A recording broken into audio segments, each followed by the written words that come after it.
আমরা বাংলাদেশের নাগরিক, এদেশ আমাদের জন্মভূমি। হয়তো আমরা এখানেই সমাহিত হব। এই দেশের সঙ্গে আমাদের নারীর সম্পর্ক, এই মাটির প্রতি আমাদের রয়েছে আমাদের নিবিড় ও গভীর টান। আমরা একটি স্বাধীন দেশের স্বাধীন নাগরিক। স্বাধীন নাগরিক হিসাবে আমাদের স্বাধীনতা প্রাপ্য, আমাদের অধিকারের হকদার আমরা। সেই হিসাবে স্বাধীনতা বিজয়ের এই মাসে আমাদের ভিতরে দেশপ্রেম আরো বৃদ্ধি করার দরকার। কারণ হলো স্বাধীনতাকে হেফাজত করতে হবে। যেহেতু স্বাধীন দেশে আমরা বসবাস করি, নিজেদের এই জন্মভূমি মাতৃভূমির স্বাধীনতাকে হেফাজত করা এবং সরকার ও জনগণ মিলে একটি সুন্দর সমৃদ্ধ শক্তিশালী দেশ গঠন করা আমাদের সকলের উপরেই জরুরি। এটা সরকারের উপরে যেরকম জরুরি, জনগণ হিসেবে, দেশবাসী হিসেবে আমাদেরও এটা জরুরি। কারণ হলো আমাদের এই বাংলাদেশ ছিল আগে পাকিস্তান। পাকিস্তান থেকে আমরা স্বাধীনতা লাভ করি। পাকিস্তানের শাসক আমাদের প্রতি বৈষম্য করেছিল, ন্যায্য অধিকার দিত না। এই কারণে স্বাধীনতার দরকার পড়েছে। আমাদের এই বাংলাদেশের স্বাধীনতার দুইটি স্তর রয়েছে। বাংলাদেশের স্বাধীনতার দুইটি স্তর। প্রথম স্তর হচ্ছে ইংরেজদের থেকে পাকিস্তান স্বাধীনতা। দ্বিতীয় স্তর হলো পাকিস্তান থেকে বাংলাদেশের স্বাধীনতা। আমরা শুধু পাকিস্তান থেকে বাংলাদেশের স্বাধীনতা এই ইতিহাস আমরা শুধু বলি আর শুনি, কিন্তু মূলত আসলে ইংরেজদের সাথে যে পাকিস্তান যুদ্ধ করেছিল, যুদ্ধ হয়েছিল,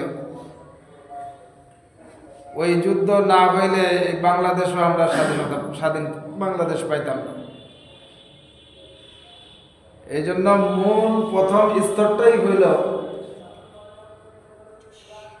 ইংরেজদের থেকে পাকিস্তান স্বাধীনতা, আর দ্বিতীয় স্তর হইল বাংলাদেশ, পাকিস্তান থেকে বাংলাদেশের এই স্বাধীনতা। এই দুইটি স্তর পেরিয়েই আমরা আমাদের স্বাধীন বাংলাদেশ পেয়েছি। আমাদের 26শে মার্চ হলো স্বাধীনতা দিবস, আর 16 ডিসেম্বর হচ্ছে বিজয় দিবস। সামনে আমাদের এই 16 ডিসেম্বর বিজয় দিবস আসতেছে। এই কারণেই আপনাদের সামনে সূরাতুন নাসর তেলাওয়াত করেছি। মুসলমানদের প্রত্যেকটা বিষয়, প্রত্যেকটা কাজ ও কর্ম, ব্যক্তি জীবন, সামাজিক জীবন, পারিবারিক জীবন, রাষ্ট্রীয় জীবনে যতগুলি কাজ ও কর্ম দিবস আছে, এগুলো কিভাবে পালন করতে হবে, কিভাবে পালন করলে এগুলো দিন হবে,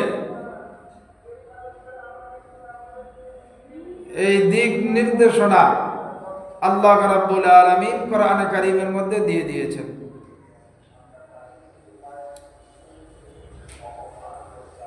ছাব্বিশে মার্চ হলো স্বাধীনতা দিবস, আর 16 ডিসেম্বর বিজয় দিবস। তার মানে হলো মার্চে যুদ্ধ শুরু হয়েছে, দীর্ঘ 9 মাস যুদ্ধ করার পরে 16 ডিসেম্বর বিজয় লাভ করেছে।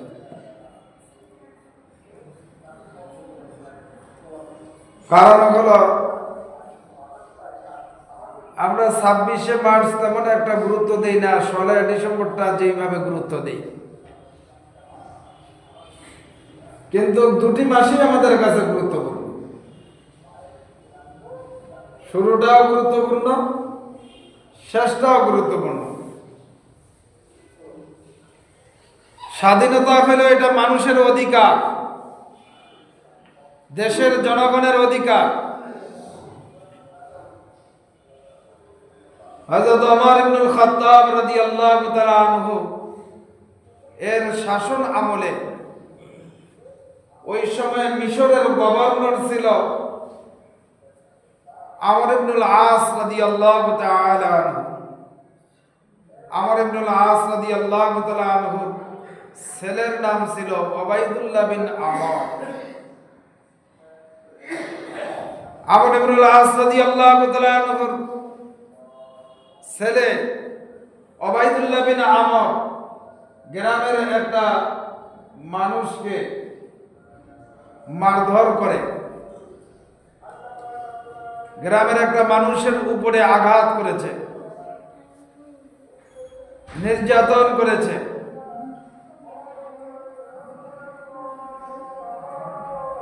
তো মিশরের গভর্নরের কাছে নির্যাতিত ব্যক্তি বিচার চায় নাই। হজ্জের মৌসুমে হজ করার জন্য আসছে আয়েশা, ওমর ইবনুল খাত্তাব রাদিয়াল্লাহু তাআলা আনহু আমিরুল মুমিনিন, যিনি অর্ধ পৃথিবীর প্রধান ছিলেন,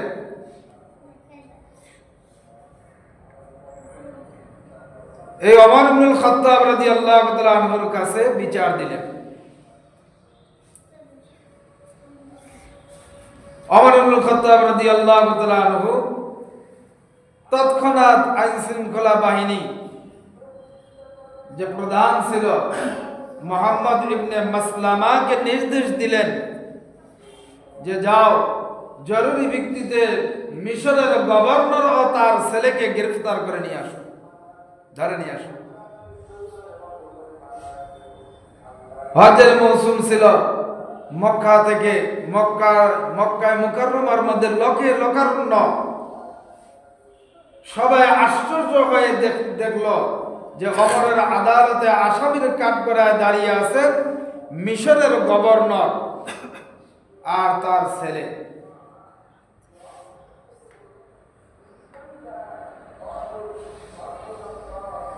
মিশরের প্রভাবশালী সেই গভর্নর ওমর ইবনুল আস রাদিয়াল্লাহু তাআলা আনহু হযরত ওমরের বিচারের কাঠগড়ায় দাঁড়িয়ে আছেন।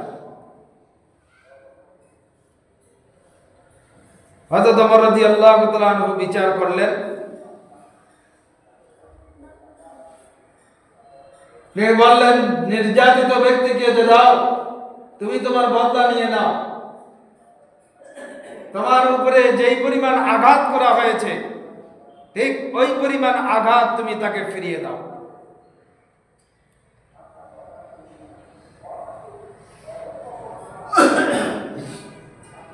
মূলত আসলে গভর্নর তো অপরাধ করে নাই, গভর্নর তো ছিল সম্মানী একজন সাহাবী, সম্মানিত সাহাবী ছিলেন তিনি, মর্যাদাপূর্ণ সাহাবী ওমর ইবনুল আস রাদিয়াল্লাহু তাআলা আনহু, যিনি মিশর বিজয় করেছিলেন। এই ওমর ইবনুল আস রাদিয়াল্লাহু তাআলা আনহু তিনি তো অপরাধ করেন নাই, অপরাধ করেছেন তার ছেলে।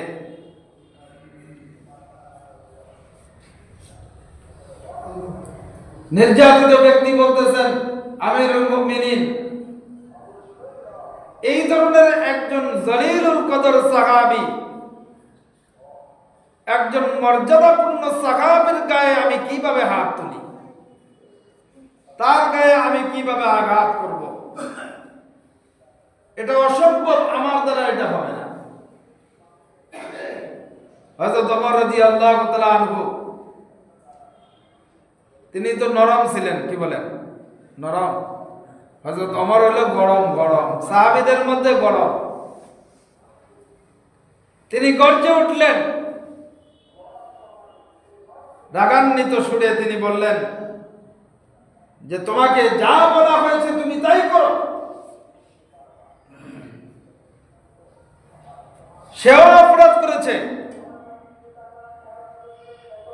হলো তুমি তার শাসনাধীন ছিলা,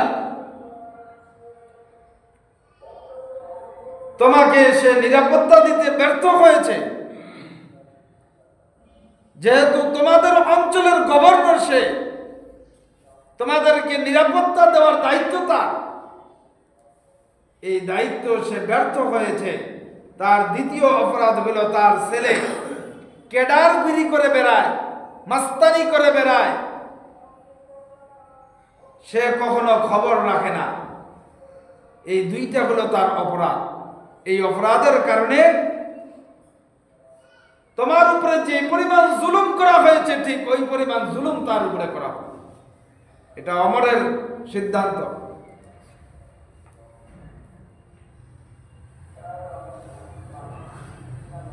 এরপরে হযরত ওমর রাদিয়াল্লাহু তাআলা আনহু আমর ইবনে আস রাদিয়াল্লাহু তাআলা আনহুকে লক্ষ্য করে বললেন, হে আমর, মানুষগুলিকে কবে থেকে তোমার গোলাম বানাতে শুরু করেছ? মানুষগুলোকে কবে থেকে তুমি তোমার গোলাম বানানো শুরু করেছ? অথচ তাদের মা তাদেরকে স্বাধীন হিসেবে জন্ম দিয়েছেন।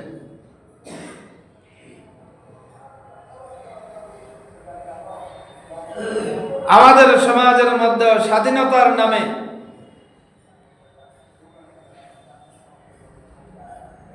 দেশের জনগণের উপরে যেইভাবে জুলুম নির্যাতন করা হয়, একদল আরেক দলের উপরে যেইভাবে জুলুম নির্যাতন করা হয়, এতে আমরা মনে করতেছি যে আমাদের দেশটা মনে হয় স্বাধীন হয় নাই।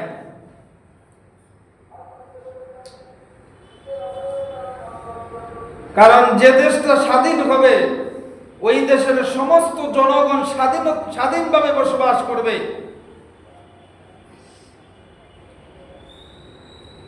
ওই দেশের প্রত্যেকটা জনগণকে শাসক সে সমানভাবে দেখবে।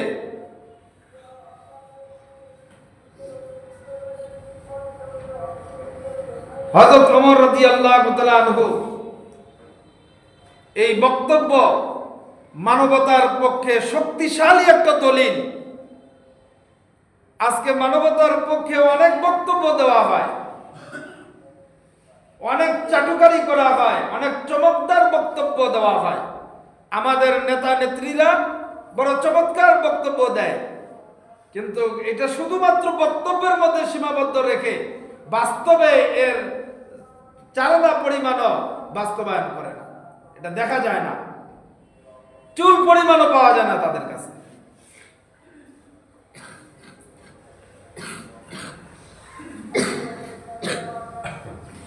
এই জন্য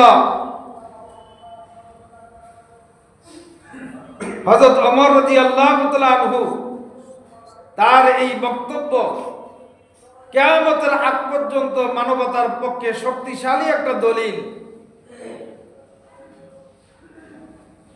যে তিনি গভর্নর থেকে তার বিচার হবে না। তিনি গভর্নর হওয়ার কারণে সে অপরাধ করবে, অপরাধের বিচার হবে না, এটা হইতেই পারে না। অপরাধ যেই করুক না কেন, প্রধানমন্ত্রী অপরাধ করুক, রাষ্ট্রপতি অপরাধ করুক, সে যত বড় ক্ষমতাধরী হোক না কেন, সে যত বড় ক্ষমতাশীল হোক না কেন, সে যত বড় দলের নেতা হোক না কেন, অপরাধ করলে অপরাধের বিচার হইতে হবে। এটা হলো স্বাধীন দেশের স্বাধীনতা। আর যদি অপরাধ করে বেলায় প্রভাবশালী হওয়ার কারণে, বড় দলের নেতা হওয়ার কারণে, নেত্রী হওয়ার কারণে, ক্ষমতাধর হওয়ার কারণে তার বিচার হয় না, এটা কিন্তু স্বাধীনতা বলা যায় না। এটাকে স্বাধীনতা বলা যায়। এই জন্য যে রাষ্ট্রের কর্তা হবে, রাষ্ট্রের কর্ণধার হবে, তার দায়িত্ব হলো পুরা রাষ্ট্রের মধ্যে ইনসাফ প্রতিষ্ঠা করা, সুশাসন প্রতিষ্ঠা করা। এটা তার দায়িত্ব।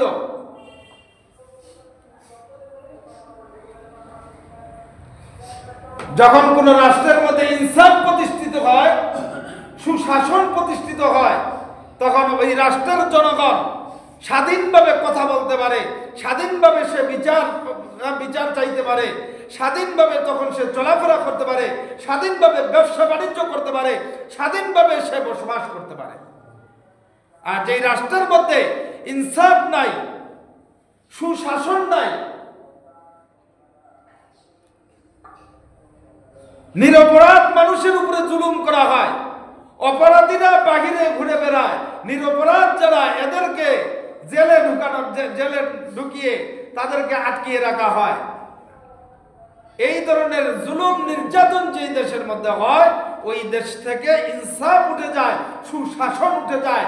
আর দেশ থেকে যখন ইনসাফ উঠে যায়, সুশাসন উঠে যায়, তখন মানুষের মানবতার যে দেশের যে চাহিদাগুলো আছে, সে যদি দেশে বসবাস করে, যে স্বাধীনভাবে বসবাস করবে, তো ওই স্বাধীনতা তার আর থাকে না। সে স্বাধীনভাবে বসবাস করতে পারে না, স্বাধীনভাবে ব্যবসা করতে পারে না, স্বাধীনভাবে সে বিচার পায় না, কোনো কাজেই সে স্বাধীনভাবে করতে পারে না।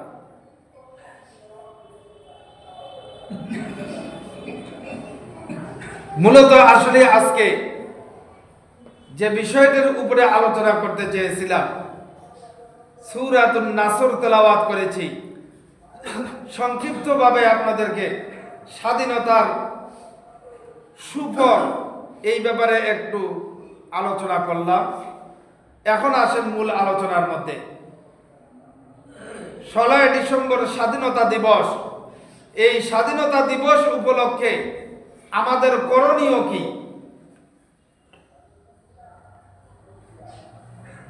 বিজয়ের সময় আমাদের করণীয় কি? স্বাধীনতা দিবস উপলক্ষে 16 ডিসেম্বরে আমরা যে সমস্ত কাজগুলো করি, এই কাজগুলোর সাথে দ্বীন ও ইসলামের কোনো সম্পর্ক আছে কিনা? এই কাজগুলো কি দ্বীন সম্পর্কিত কিনা? এই কাজগুলো করা আমরা মুসলিম হিসাবে, মুসলমান হিসাবে আমরা করতে পারি কিনা, এই ব্যাপারে আমাদের অবশ্যই জানতে হবে। কারণ হলো আমরা মুসলমান, আমরা ইসলাম অনুসরণ করি, দ্বীন অনুসরণ করি। আমাদের প্রত্যেকটা কাজ হবে দ্বীন কেন্দ্রিক, ইসলাম কেন্দ্রিক, কোরআন সুন্নাহ অনুযায়ী। আমাদের কোনো কাজ কোরআন সুন্নাহর বাহিরে হইতে পারবে না।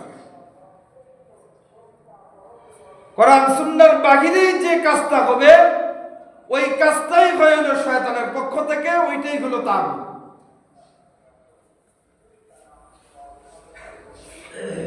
কোরআন সুন্নাহর বাহিরে যে কাজটা হয়, ওই কাজটা মানুষ রচিত আদর্শ দ্বারা হয়। মানুষ রচিত নীতি ও আদর্শের দ্বারা যে কাজটা করা হয়, এটা কোরআন সুন্নাহর বাহিরে, এটাই শয়তান করায়, ওইটাই শয়তানের কাজ। আমরা যেহেতু মুসলমান, আমাদের রব একজন আছেন, তিনি হলেন আল্লাহ। আমাদের রসুল একজন আছেন, তিনি হচ্ছেন মুহাম্মদুর রাসূলুল্লাহ সাল্লাল্লাহু আলাইহি ওয়াসাল্লাম।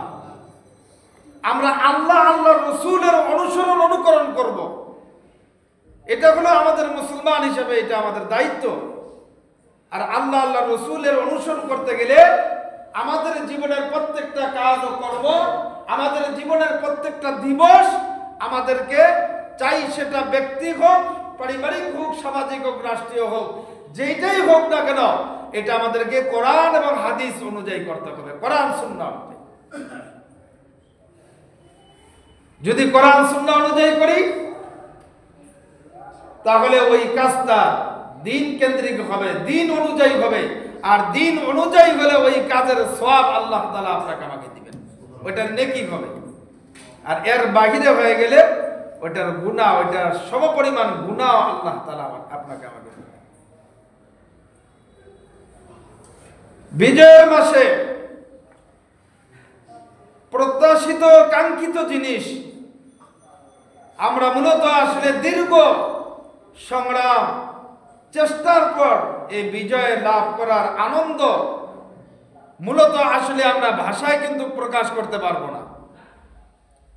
এই ইতিহাস আমরা অনেকেই জানি কিভাবে আমাদের এই দেশ স্বাধীন হয়েছে। তো এই আনন্দ প্রকাশ করার জন্য হিন্দি গান বাজাইতে হবে, হিন্দি গান শুনতে হবে, গানের আসর বসাতে হবে, নর্তকী দিয়ে নাচ গান করাতে হবে, শহীদ মিনারে গানের আয়োজন করতে হবে, বিভিন্ন মোড়ে মোড়ে গানের আয়োজন করতে হবে, ক্লাবে ক্লাবে গানের আয়োজন করতে হবে। এই আয়োজনগুলো আমরা কোথায় পাইছি?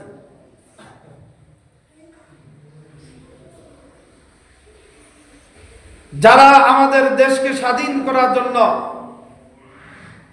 রক্ত দিল, জান দিল, অর্থ দিল, প্রাণ দিল, সব কিছু উৎসর্গ করে দিয়ে আমাদের দেশটাকে স্বাধীন করে গেল, এদের জন্য ওই স্বাধীনতার দিবসে এদের স্মরণে আমরা যে সমস্ত কাজগুলো করি, গান বাজনা, বিভিন্ন হিন্দি গান, বিভিন্ন নর্তকীদেরকে নিয়ে আসে নাচানাচি, বিভিন্ন গাড়িতে উঠে এরপরে ভ্রমণ করি, গান বাজাই আর লাফালাফি করি, এই যে কাজগুলো যে করি, এই কাজগুলো কোথায় পেয়েছেন? এই কাজগুলো আমরা পাইলাম কোন জায়গা থেকে? অথচ আল্লাহ তাআলা বিজয়ের সময় করণীয় সম্পর্কে রব্বুল আলামিন সূরা নাসরের মধ্যে বলেছেন, ইযা জা নাসরুল্লাহি ওয়াল ফাত ওয়া রাআইতান নাস ইয়াদখুলু ফি দীনিল্লাহি আফওয়াজা ফাসাব্বিহ বিহামদি রাব্বিকা ওয়াস্তাগফির ইন্নাহু কানা তাওয়াবা। এই সূরার মধ্যে তিনটা কাজ করতে বলেছেন। বিজয়ের উপলক্ষে, বিজয়ের সময়, বিজয় দিবস উপলক্ষে তিনটি কাজ করার কথা বলেছেন। এক নম্বর, এই দিনে তোমরা আল্লাহ তাআলার পবিত্রতা, বরত্ব বর্ণনা করো, আল্লাহর শুকরিয়া আদায় করো। দুই নম্বর, আল্লাহর শুকরিয়া আদায় করো। তিন নম্বর, মুক্তিযুদ্ধের সময়, স্বাধীনতার যুদ্ধের সময়, জিহাদ চলাকালীন যে সমস্ত ভুল ত্রুটিগুলো হয়েছিল, যদি কোনো ভুল ত্রুটি হয়েও থাকে, এই কারণে আল্লাহ তাআলার কাছে তওবা করো, আল্লাহর কাছে মাফ চাও, ইন্নাহু কানা তাওয়াবা। তওবা করো নিজের ভুলের কারণে, নিজের ফাসাব্বিহ বিহামদি রাব্বিকা ওয়াস্তাগফির। যুদ্ধ চলাকালীন যে সমস্ত অপরাধগুলো হয়েছে, এই অপরাধগুলোর কারণে আল্লাহ তাআলার কাছে মাফ চাও, আল্লাহ তাআলার কাছে ক্ষমা চাও, আর আল্লাহ তাআলার কাছে দোয়া করো, রব্বুল আলামিন আমাদের এই স্বাধীনতা, সার্বভৌমত্বকে আপনি হেফাজত করুন, আমাদের এই স্বাধীন দেশকে আপনি হেফাজত করবেন, আমাদের এই স্বাধীনতাকে আপনি হেফাজত করবেন। এই দোয়া আর ইস্তেগফার আল্লাহ তাআলার কাছে বেশি বেশি করে করুন। আল্লাহ আমাদেরকে করতে বলতেছেন কি, আমরা করতেছি কি? আমাদেরকে আল্লাহ ডাকতেছেন একদিকে, আমরা যাচ্ছি আরেকদিকে।